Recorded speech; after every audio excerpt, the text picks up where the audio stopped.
एक गरीब चरवाहा जिसकी झोपड़ी रेगिस्तान के किनारे थी, मगर किस्मत आसमान की ऊंचाइयों से जुड़ी थी।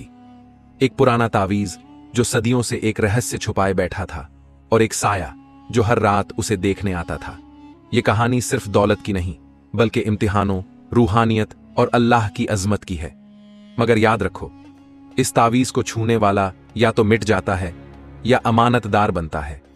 क्या तुम जानना चाहते हो एक गरीब चरवाहा कैसे बना कबीले का रहनुमा? तो सुनो और आखिर तक रुके रहो, क्योंकि जो राज आखिर में खुलेगा वो तुम्हारी जिंदगी बदल सकता है। अरब की तपती हुई रेत, सूरज की शिद्दत से जलता हुआ आसमान और दूर दूर तक फैला वीराना।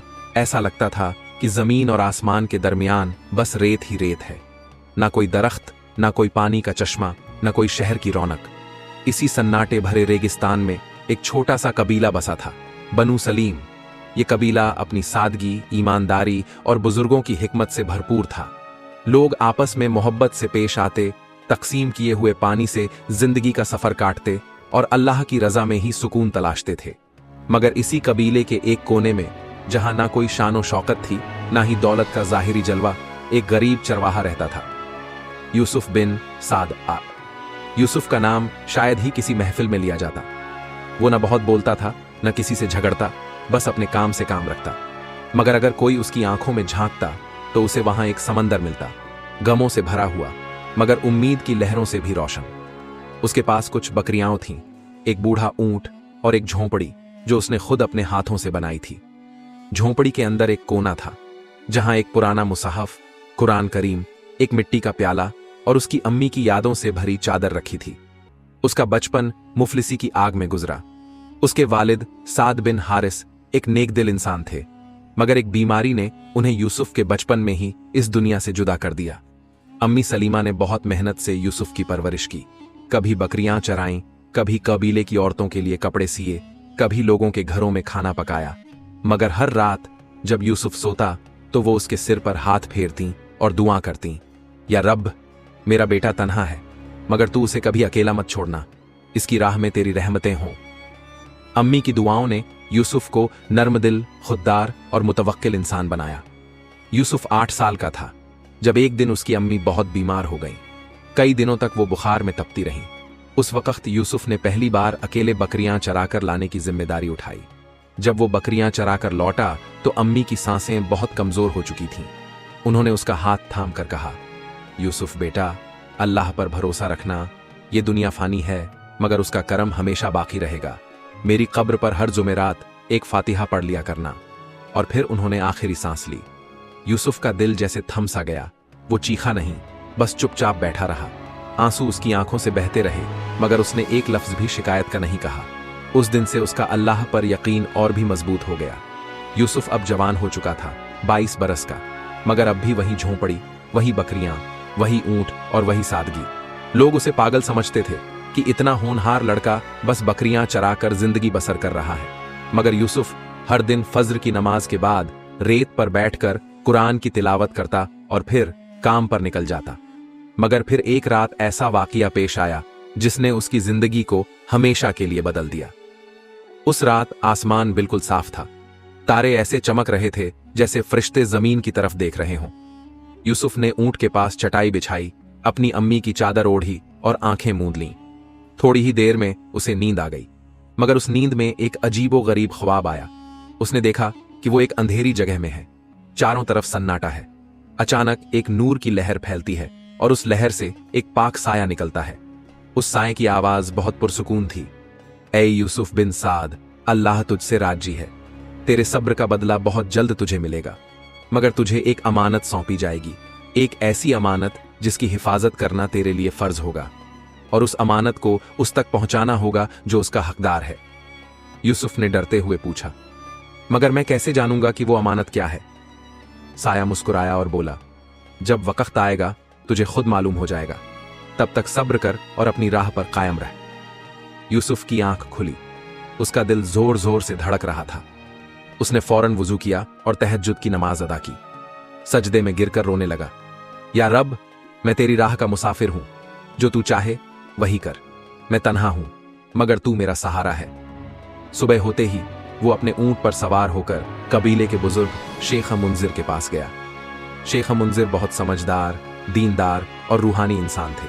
उन्होंने यूसुफ को देखा और कहा, तेरे चेहरे पर आज एक अलग सी चमक है बेटा, क्या कोई बात है? यूसुफ ने पूरे अदब से ख्वाब बयान किया। शेख मुंजिर कुछ देर तक सोचते रहे, फिर एक संदूक से एक पुराना चमड़े का लिपटा हुआ तावीज निकाला। ये तावीज मेरे वालिद ने मुझे दिया था और अब मैं तुझे दे रहा हूं। ये तावीज नहीं, एक अमानत है, इसे संभाल कर रखना। जब वक्त आए तो इसे उसके हकदार को देना, मगर याद रख, इस राह में तुझे बहुत इम्तिहान आएंगे। बहुत से लोग तुझे गुमराह करने की कोशिश करेंगे, मगर तेरा सब्र, तेरा ईमान और तेरा अल्लाह पर तवक्कुल तुझे बचाएगा। यूसुफ ने तावीज लिया, अपनी आंखों से लगाया और उसे अपने दिल के पास बांध लिया। शेख मुंजिर ने उसके सिर पर हाथ रखकर दुआ की, या रब, इस बच्चे को अपनी अमानत की हिफाजत की तौफीक अता फरमा, इसे नूर की राह पर कायम रख। उस रोज यूसुफ के सीने में सिर्फ सांसें नहीं, बल्कि एक जिम्मेदारी थी, मगर इस बार साया और भी रोशन था, और उसके पीछे एक दरवाजा था जो किसी महल का नहीं, बल्कि एक रूहानी मकाम का लगता था। साया बोला, दरवाजा तब खुलेगा जब तू पहली आजमाइश में कामयाब होगा। याद रख, डरना नहीं, तू अकेला नहीं। यूसुफ की आंख खुली। अब वो सिर्फ एक चरवाहा नहीं था, वो एक अमानतदार था, एक रहबर था, एक ऐसा मुसाफिर जो अल्लाह की रहमत की तलाश में सफर शुरू कर चुका था। दूसरे दिन की सुबह कुछ मुख्तलिफ थी। रेगिस्तान की हवा में कुछ अजीब सा एहसास था, जैसे कोई नजर उसे हर वक्त देख रही हो। उसने अपना ऊंट सजाया, बकरियां बाहर निकाली और रोजाना की तरह रेगिस्तान की तरफ निकल पड़ा। मगर आज उसका दिल किसी और ही सुकून की तलाश में था। जैसे ही वो कबीले की सरहद से बाहर निकला तो उसने पीछे मुड़कर देखा। उसके दिल में एक खौफ था। वो ये जानता था कि अब जिंदगी पहले जैसी नहीं रहेगी। अल्लाह ने एक जिम्मेदारी उसके कंधे पर रख दी थी और अब हर कदम सोच समझ कर रखना था। रेत पर चलते हुए सूरज की तेज किरणों के दरमियान यूसुफ एक छोटी सी पहाड़ी के साए तले बैठ गया। वहां बैठकर उसने अपनी अम्मी की चादर को अपनी आंखों से लगाया और उस तावीज को देखा जो शेख मुंजिर ने उसे दिया था। उसने दिल में एक दुआ की, या रब, तूने मुझे इस अमानत का अहल समझा तो मेरी रहनुमाई फरमा, मुझे गुमराही से बचा और मुझे अपने हुक्म से कभी अलग ना होने देना।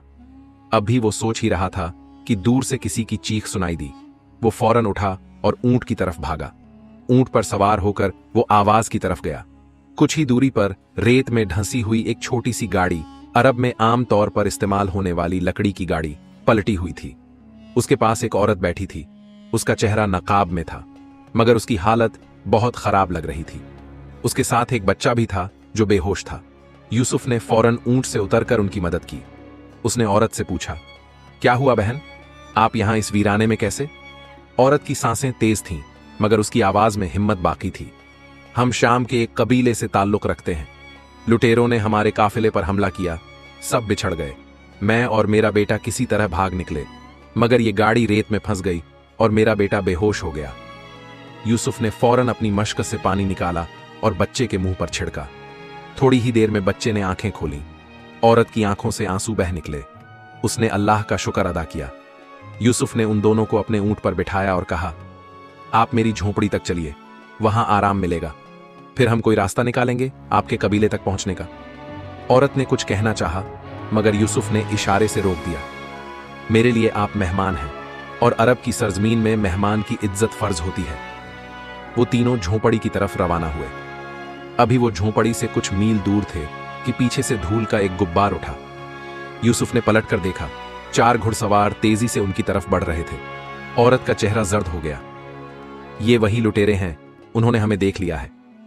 यूसुफ को यकीन हो गया कि अब पहला इम्तिहान सामने है। वो तावीज की तरफ देखने लगा और फिर अपने दिल से कहा, या रब, तू ही मददगार है। उसने ऊंट को तेज किया और एक तंग दर्रे की तरफ मोड़ा, जिसे वो अच्छी तरह जानता था।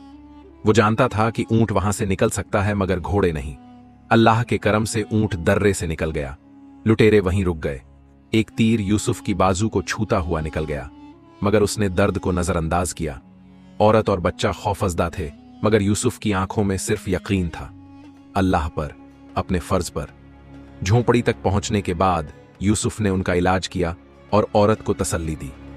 रात को जब सब सो गए, यूसुफ ने तावीज को सीने से लगाकर दुआ की, ये मेरी अमानत है, मगर क्या ये औरत भी इस अमानत से जुड़ी है? या ये एक और इम्तिहान था। उस रात उसे फिर वो साया नजर आया। इस बार उसकी आवाज और गहरी थी। हर इंसान जो तेरी राह में आएगा वो या तो अमानत तक पहुंचने में मदद करेगा या तुझे उससे दूर करेगा। अपनी निगाहें और दिल को खुला रख और उस पर भरोसा रख जो तुझसे कभी बेवफाई नहीं करेगा। सुबह जब यूसुफ जागा, उसकी बाजू पर पट्टी बंधी थी। औरत ने बड़ी खिदमत से उसकी मरहम पट्टी की थी। उसका नाम हाजिरा था और उसका बेटा मोहिब। हाजिरा और मोहिब झोंपड़ी में ही रहे। यूसुफ का जख्म धीरे धीरे भरने लगा, मगर एक रात जब वो जागा तो देखा कि तावीज नहीं है। उसके होश उड़ गए। उसने सारा घर छान मारा, फिर बाहर निकला और देखा कि हाजिरा और मोहिब भी गायब हैं। यूसुफ की रूह कांप गई। क्या वो धोखा खा गया? क्या उसकी अमानत चली गई? उसने आसमान की तरफ देखा और सिर्फ एक लफ्ज कहा, या रब। रात गहराती जा रही थी। रेगिस्तान की सर्द हवा यूसुफ की झोंपड़ी की टूटी दीवारों से टकरा रही थी, जैसे वो भी उसे ताने दे रही हो कि तुझे धोखा दे दिया गया। मगर यूसुफ का दिल अभी भी नाउम्मीद नहीं हुआ। उसने फौरन अपना ऊंट तैयार किया, मश्क से पानी भरा और थोड़ा सा खाना बांध लिया। वो जानता था कि हाजिरा और मोहिब बहुत दूर नहीं गए होंगे, वो अभी इस वादी में ही होंगे। उसने अपने दिल से कहा, अगर ये अल्लाह की तरफ से इम्तिहान है तो मैं सब्र करूंगा, मगर अगर ये धोखा है तो मैं उसे बेनकाब करूंगा। यूसुफ ने झोंपड़ी के बाहर देखा तो रेत पर कुछ नक्श ए कदम बाकी थे। वो ऊंट के नहीं बल्कि इंसानों और एक छोटे बच्चे के कदमों के थे। उसकी आंखों में चमक आ गई। वो निशानों के पीछे चल पड़ा। रेत पर निशान तेज हवा की वजह से धीरे धीरे मिटते जा रहे थे, मगर कुछ दूर एक पेड़ के नीचे उसे एक कपड़ा मिला। वो वही कपड़ा था जो मोहिब ने पहना था। अल्लाह का शुक्र है, उसने कहा, वो दूर नहीं है। रात भर यूसुफ चलता रहा। रेगिस्तान में रातें खामोश होती हैं, मगर आज उसकी हर खामोशी चीख रही थी। वो बार बार तावीज के बारे में सोचता रहा। शेख मुंजिर ने जो अल्फाज कहे थे वो हर लम्हा उसके कानों में गूंजते। ये तावीज तेरी किस्मत का दरवाजा खोलेगा, मगर इसकी हिफाजत में तेरा इम्तिहान भी है। अगली सुबह जब सूरज की पहली किरणें रेगिस्तान पर पड़ी तो यूसुफ एक पहाड़ी के ऊपर से एक छोटे से कबीले को देख सकता था। वहां धुआं उठ रहा था, जैसे कोई चूल्हा जल रहा हो।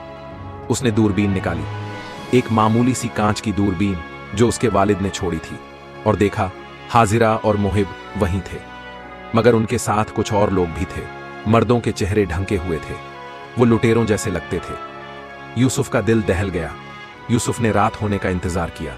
वो चुपचाप पहाड़ी से नीचे उतरा और कबीले के पास पहुंचा। उसने एक पेड़ के पीछे छुपकर सारी बात सुनी। हाजिरा एक मर्द से कह रही थी, मुझे नहीं पता इस तावीज में क्या है, मगर शेख मुंजिर का नाम लेते ही उस लड़के ने हमें अपने घर में पनाह दी। मर्द ने जवाब दिया, हमने जो चाहा वो हमें मिल गया, अब इसे शेख अजहर को देना होगा। उसने कहा है कि जो ये तावीज लाएगा उसे इनाम मिलेगा। यूसुफ के पैरों तले जमीन खिसक गई। ये लोग शेख अजहर के लोग थे, वो ही शख्स जो शेख मुंजिर का दुश्मन था, जिसने उसे कभी अमानत तक पहुंचने नहीं दिया था। यूसुफ जानता था कि वो अकेला है, हथियार भी नहीं है, मगर उसके पास दो चीजें थीं, हिम्मत और अल्लाह पर तवक्कुल। उसने वापस जाकर एक योजना बनाई।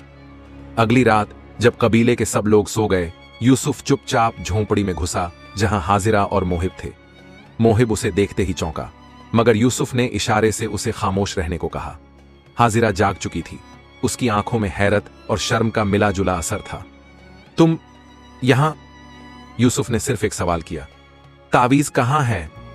हाजिरा ने कांपते हाथों से तकिए के नीचे से वो तावीज निकाला और यूसुफ की तरफ बढ़ा दिया। मुझे माफ कर दो, मुझे मजबूर किया गया। यूसुफ ने तावीज लिया और सीने से लगा लिया। उसकी आंखों से आंसू बह निकले, मगर वो एक लफ्ज भी नहीं बोला। फिर अचानक बाहर से आवाज आई, कौन है वहां? एक पहरेदार जाग गया था। यूसुफ ने फौरन मोहिब को उठाया और हाजिरा से कहा, अगर अपने बेटे की जिंदगी चाहती हो तो चलो मेरे साथ। तीनों झोंपड़ी से निकलकर पीछे के दरवाजे से भागे, मगर घुड़सवार उनके पीछे लग चुके थे। यूसुफ ने मोहिब को ऊंट पर बिठाया और हाजिरा को भी चढ़ाया, फिर खुद कूदकर ऊंट को दौड़ा दिया। रेगिस्तान की तेज रफ्तार में घोड़े पीछा कर रहे थे। तीर बरसने लगे थे। एक तीर फिर यूसुफ की पीठ को छूता हुआ निकल गया, मगर उसने रफ्तार कम ना होने दी। अचानक सामने एक खाई आ गई। ऊंट रुक गया। पीछे लुटेरे करीब आ रहे थे। यूसुफ ने आसमान की तरफ देखा और कहा, या रब, अब फैसला तेरा है। तभी खाई के उस पार एक कारवां नजर आया। शेख मुंजिर के आदमी थे। उन्होंने लुटेरों को देखा और तुरंत तीरों की बौछार शुरू कर दी। लुटेरे पीछे हट गए। यूसुफ, हाजिरा और मोहिब को रस्सों के जरिए खाई के पार पहुंचाया गया। शेख मुंजिर ने यूसुफ को सीने से लगा लिया। तू कामयाब रहा बेटे, अल्लाह ने तुझे सरफराज किया। यूसुफ की आंखों में आंसू थे। उसने तावीज शेख मुंजिर को लौटा दिया, मगर शेख ने इनकार किया। अब ये तेरी अमानत है, अब इसका हकदार तू है। मगर अभी सफर खत्म नहीं हुआ था।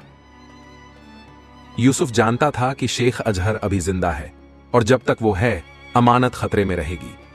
अब उसका मकसद सिर्फ हिफाजत नहीं, बल्कि हक की जीत भी बन चुका था। शेख मुंजिर के डेरे में यूसुफ, हाजिरा और मोहिब की आमद को 1 हफ्ता बीत चुका था। अमन की उन घड़ियों में भी यूसुफ का दिल बेचैन रहता।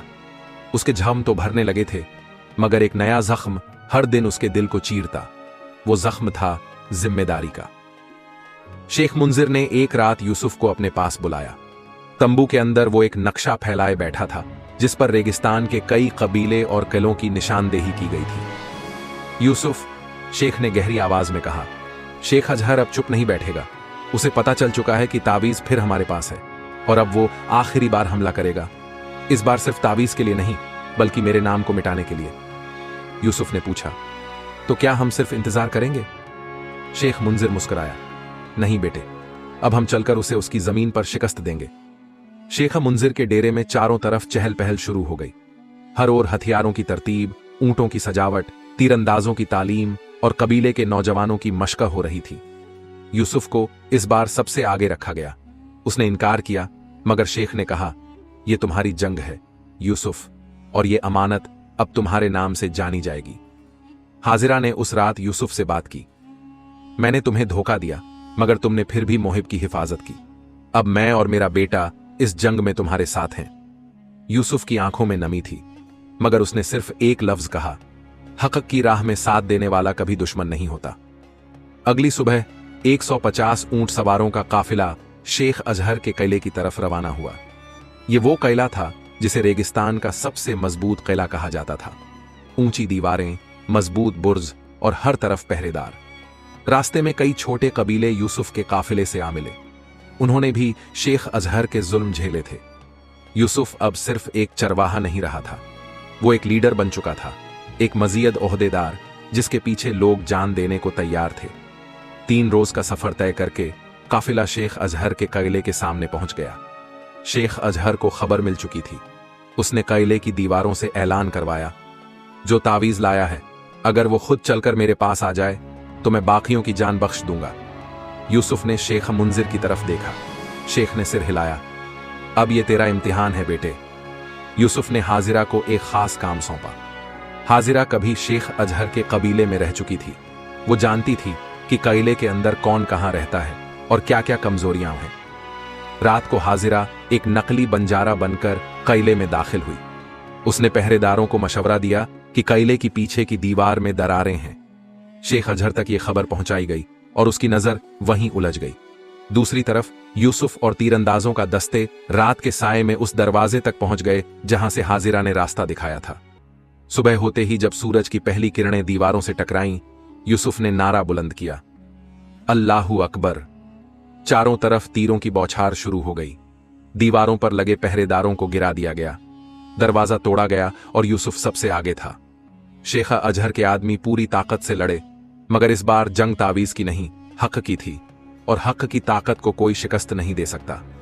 शेख अजहर खुद तलवार लिए मैदान में उतरा। उसकी उम्र ढल चुकी थी, मगर उसका जहर बाकी था। यूसुफ ने उसके सामने कदम रखा। दोनों में तलवारबाजी शुरू हुई। हर वार के साथ रेत उड़ती, हवा सिसकती और लोग दुआ करते। आखिरकार यूसुफ ने एक वार से शेख अजहर की तलवार जमीन पर गिरा दी, मगर उसने उसे मारने की बजाय कहा, अगर तुझे रहमत का इल्म होता तो तू ये जुल्म ना करता।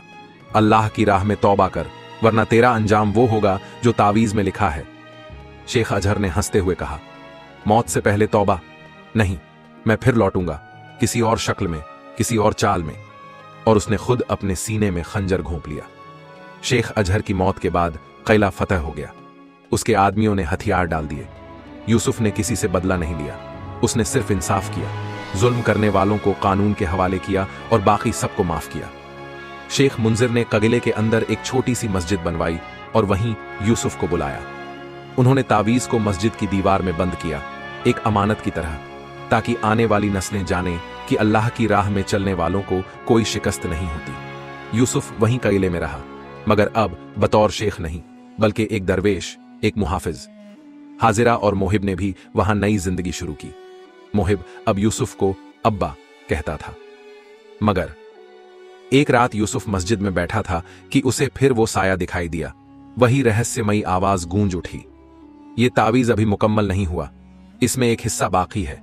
उसका राज जानना है तो सफर अभी जारी रखना होगा। यूसुफ ने अपनी आंखें खोली, उसकी रूह कांप रही थी। क्या वाकई सब खत्म हो गया था, या असली इम्तिहान अभी बाकी था? मस्जिद की दीवारों पर चांदनी का उजाला फैल चुका था, चारों तरफ सुकून था, मगर यूसुफ का दिल किसी अनजानी बेचैनी से भर गया। वो उठा और तावीज की तरफ बढ़ा, जो मस्जिद की दीवार में शेख मुंजिर ने खुद बंद किया था। तावीज को छूते ही एक रोशनी उसकी उंगलियों से होते हुए सीने तक उतर गई। अचानक उसे ऐसा लगा जैसे कोई उसके कानों में कह रहा हो, जो हिस्सा तुमने देखा वो सिर्फ एक परत थी, असली अमानत का सिरा अब खुलेगा। यूसुफ ने देखा कि तावीज का एक सिरा अब भी बंद है, मोहर लगी हुई है, जिस पर अरबी में नक्श उभरे हुए हैं, अमाल अल हक, सिर्र अल इखलास। यूसुफ ने शेख मुंजिर को बुलाया। वो बोले, बेटा, ये तावीज जिस बुजुर्ग से मिला था, उन्होंने कहा था कि जब तक असल मुहाफिज के अंदर इखलास की रूह न जागे, ये राज कभी नहीं खुलेगा। यूसुफ ने कहा, तो क्या मैं वो नहीं? शेख मुंजिर मुस्कुराए, तू है, मगर तुझे अपनी आखिरी कुर्बानी देनी होगी। अगली रात जब यूसुफ मस्जिद में तन्हा बैठा था, वो साया फिर से नमूदार हुआ। इस बार उसकी शक्ल कुछ वाजह थी, लिबास पुराना अरबों जैसा, आंखों में नूर और जुबान में ठहराव। यूसुफ, तुझे वो सफर तय करना है जहां हक और बातिल के दरमियान फैसला होता है, वो वादी जहां सच्चाई की कीमत जान से भी ज्यादा होती है।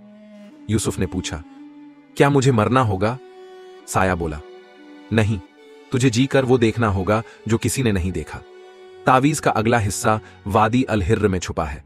वहां एक पत्थर है जो तभी खुलेगा जब तावीज का असल वारिस वहां पहुंचे। यूसुफ ने अगली सुबह हाजिरा और मोहिब को गले लगाया। मोहिब अब नौजवान होता जा रहा था। यूसुफ ने कहा, अगर मैं वापस न आया तो तू इस अमानत का वारिस है। हाजिरा की आंखें भर आईं, मगर उसने सर झुकाकर कहा, तेरा सफर दरअसल हमारा सफर है। तू जो देखने जा रहा है वो इस उम्मत की रहनुमाई करेगा। यूसुफ अकेले वादी अल हिर्र की तरफ रवाना हुआ। ये इलाका अरब के नक्शों में भी दर्ज नहीं था, सिर्फ कुछ पुराने मुसाफिरों की जबानी उसका जिक्र मिलता था। कहते थे वहां जादू और रूहानियत का मिलन होता है। 3 रातों के सफर के बाद यूसुफ एक संकरी दर्रे से गुजरा और फिर एक वसी वादी में दाखिल हुआ। ये जगह ना गर्म थी न ठंडी, हर तरफ एक अजीब सी खामोशी थी। बीच वादी में एक काला पत्थर था जिस पर अरबी में लिखा था, कद वसला इला सिर्र, राज के करीब पहुंच गया है। यूसुफ ने तावीज निकाला। जैसे ही उसने पत्थर पर रखा, जमीन हिलने लगी और पत्थर 2 हिस्सों में बट गया। नीचे एक सीढ़ी थी, अंधेरे की तरफ जाती हुई। सीढ़ियां उतरकर यूसुफ एक गुफा में पहुंचा। वहां एक हुजरा था और उसके अंदर एक बुजुर्ग बैठे थे। सफेद लिबास, सफेद दाढ़ी, मगर आंखें तेज। उन्होंने यूसुफ को देखकर कहा, आखिर तुम आ ही गए। यूसुफ ने पूछा, आप कौन हैं? उन्होंने जवाब दिया, मैं वही हूं जिसने ये तावीज बनाया था। मेरे पास उसका आखिरी हिस्सा है, मगर पहले तुम्हें बताना होगा तू इस तावीज को क्यों चाहता है। यूसुफ ने कहा, ताकि जुल्म का खात्मा हो और इंसाफ आम हो। बुजुर्ग ने सर झुका लिया। बहुतों ने यही कहा था, मगर इखलास सिर्फ नीयत में नहीं, अमल में होता है। तू इस सफर में जो कुछ खो चुका है, क्या उसके बिना भी तावीज को संभाल सकेगा? बुजुर्ग ने यूसुफ को 3 दरवाजे दिखाए। एक पर लिखा था कुर्बानी, दूसरे पर सच्चाई और तीसरे पर सब्र। उन्होंने कहा, इनमें से एक दरवाजा तेरी मंजिल है, बाकी दोनों मौत हैं, चुन ले। यूसुफ ने आंखें बंद की और दुआ मांगी, या रब, अगर मेरा सफर तुझ तक पहुंचता है तो मुझे सही राह दिखा। उसने दरवाजा ए सब्र खोला और तेज रोशनी में दाखिल हो गया। कुछ लम्हों बाद जब उसने आंखें खोली, वो उसी गुफा में खड़ा था, मगर बुजुर्ग के हाथ में तावीज का आखिरी हिस्सा था। तू कामयाब हुआ यूसुफ, अब ये तावीज मुकम्मल है, इसे संभाल और वापस जा। तेरी उम्मत तेरा इंतजार कर रही है। जब यूसुफ लौटकर मस्जिद पहुंचा तो मोहिब ने दौड़कर उसे गले लगाया। पूरे कबीले ने उसकी वापसी पर सजदा किया, क्योंकि अब वो सिर्फ एक चरवाहा नहीं बल्कि उस तावीज का मुहाफिज था जो हक, सब्र और इखलास की पहचान बन चुका था। उस रात यूसुफ ने तावीज को मुकम्मल करके मस्जिद के मिंबर पर रखा, मगर जैसे ही वो मुड़ा, साया फिर नमूदार हुआ। याद रख, जब भी दुनिया में हक और बातिल की जंग होगी, ये तावीज फिर मांगेगा एक नया मुहाफिज। यूसुफ उस साया को देर तक देखता रहा, मगर इस बार वो डर नहीं रहा था, बल्कि उसकी आंखों में इत्मीनान था। उसे समझ आ चुका था कि ये तावीज कोई जादुई चीज नहीं, बल्कि एक अजीम जिम्मेदारी है जो सिर्फ बाहरी दुश्मनों से नहीं, अंदर के खौफ, लालच और झूठ से भी लड़ने की ताकत देता है। अगले दिन जब सूरज निकला, मस्जिद की दीवारों से रोशनी यूं टकरा रही थी जैसे अल्लाह का नूर पूरे कबीले में फैल रहा हो। हर कोई यूसुफ को देख रहा था, मगर अब वो कोई गरीब चरवाहा नहीं बल्कि उस तावीज का वारिस था जिसने सदियों से छुपे एक सिर को जाहिर किया था। शेख मुंजिर ने पूरे कबीले को जमा किया। लोगों, उन्होंने कहा, यह तावीज अब इस कबीले की अमानत है, मगर याद रखो, अगर हम फिर से हक से मुंह मोड़ेंगे तो यह तावीज भी हमसे रूठ जाएगा। कुछ महीने बाद एक रोज यूसुफ ने मोहिब को बुलाया और उससे कहा, अब वक्त आ गया है कि तुझे इस तावीज की हिफाजत की तालीम दी जाए। मोहिब ने पूछा, क्या मैं भी वादी अल हिर्र जाऊंगा? यूसुफ मुस्कुराया, हर कोई वादी में नहीं जाता। कुछ लोग अपने घर में ही ऐसे इम्तिहान से गुजरते हैं जो उस सफर से भी बड़ा होता है। यूसुफ ने तावीज का एक नक्श मोहिब को दिया और कहा, हर शख्स के अंदर एक दरवाजा होता है, सब्र, कुर्बानी और सच्चाई का। तू कब खोलता है, ये तेरा इम्तिहान है। इन्हीं दिनों अरब के दूरवर्ती इलाकों से कुछ ताजिरों ने कबीले के इलाके पर नजर डालनी शुरू की। उन्हें खबर हो चुकी थी कि किसी कबीले के पास कोई रूहानी तावीज है। एक रात जब पूरा इलाका नींद में डूबा था, कुछ नकाब पोश साया बनकर मस्जिद की तरफ बढ़े। यूसुफ जाग रहा था। उसने देखा कि तावीज की रोशनी एकदम कम होने लगी, जैसे कोई उसे खींच रहा हो। यूसुफ ने फौरन अलार्म बजाया, मोहिब को आवाज दी और मस्जिद की छत पर जा पहुंचा। वो तावीज हमारा है, एक नकाबपोश चीखा। यूसुफ ने जवाब दिया, ये तावीज किसी का नहीं, सिर्फ अल्लाह की राह का निशान है, और उसकी हिफाजत सिर्फ एक मुहाफिज कर सकता है जो इखलास वाला हो, लालच वाला नहीं। उस रात एक झड़प हुई, मगर वो तलवारों से नहीं, नीयतों से थी। मोहिब ने अपनी जान की बाजी लगाकर एक बच्चे को बचाया और तावीज की हिफाजत की। जब हमला करने वाले हार कर भागे, यूसुफ ने मोहिब को देखा और कहा, अब मैं इत्मीनान से इस अमानत को तुझ पर छोड़ सकता हूं। मोहिब ने तावीज को मस्जिद की दीवार में नहीं रखा। उसने एक स्कूल बनाया जहां बच्चों को सब्र, इखलास और सच्चाई की तालीम दी जाने लगी। तावीज अब किताबों के बीच रखा जाता था ताकि हर बच्चा उस नूर से रोशन हो सके। जब यूसुफ बूढ़ा हो गया तो मस्जिद में बैठकर कुरान पढ़ा करता। एक दिन मोहिब उसके पास आया और कहा, अब्बा, क्या आपको तावीज की रोशनी दिखाई देती है? यूसुफ ने आंखें बंद की और कहा, अब नहीं, अब मुझे हर बच्चे की आंखों में वो रोशनी दिखती है। वीडियो से मिली सीख, असली दौलत माल और दौलत नहीं बल्कि सब्र और इखलास है। जो अपने रब पर भरोसा करता है, अल्लाह उसकी मदद ऐसे करता है जैसे वो खुद उसके साथ चल रहा हो। हर इंसान के अंदर एक तावीज है जो तभी चमकता है जब हम अपने डर और लालच से लड़ें। अगर एक गरीब चरवाहा अल्लाह के नूर से रोशन हो सकता है तो हम सब भी हो सकते हैं, बस नीयत सच्ची होनी चाहिए। या अल्लाह, हमें भी यूसुफ जैसे सब्र और इखलास अता फरमा। हमारी आंखों से पर्दा हटा दे ताकि हम हक को पहचान सकें।